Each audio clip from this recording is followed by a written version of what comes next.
In this last video, we will see how to structure the complete robot program to perform a CNC machine tending application.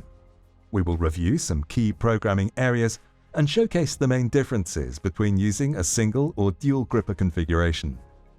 Let's start with a milling CNC machine tending application where only one gripper is used. The assumption is that the machine has the auto door and auto vise features installed.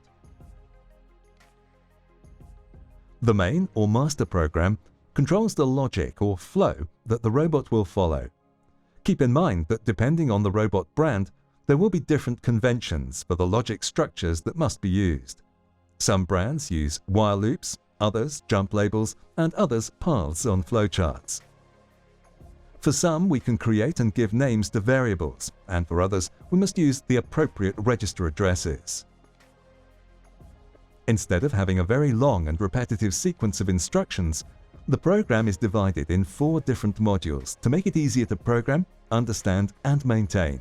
These are infeed, load machine, unload machine, and finally outfeed. As before, depending on the robot brand used, creating a modular program will follow different conventions. A subprogram could be also called subroutine, function, or child job. Programming the infeed and outfeed patterns where the robot will pick and place the workpieces will vary depending on the robot brand used. Some have advanced features that simplify programming the positions and also handle the logic for the robot to keep moving to the next one. The only difference between the loading and unloading subprograms is the order in which the vise and gripper are actuated. Keep in mind that the robot always waits for the CNC to tell it when it is safe to go inside the machine. Let's slow down the simulation and watch the start and end of the application while highlighting the respective pseudocode instructions.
Let's go over the pseudocode program of a lathe CNC machine tending application where a dual gripper configuration is used. Programming a robot to use 2 grippers adds a little more complexity to the main program as there are 2 cases that need to be considered. How the robot handles loading the first blank part as there will not be a machined workpiece to unload and place on the outfeed. And how the robot handles loading the final part as there won't be any more blank workpieces to pick from the infeed. Keep in mind that the conditions shown only work with 9 workpieces. If more or less are needed, the values of the if statements will need to be adjusted accordingly. As the robot unloads and loads the machine in one operation, we can combine all machine instructions in only one subprogram. As with the main program, we need to address the conditions for loading the first blank workpiece and unloading the last machined workpiece. Although the machine positions to unload and load are the same, it is not recommended to directly program the robot to move from one position to the other by just changing the gripper center point.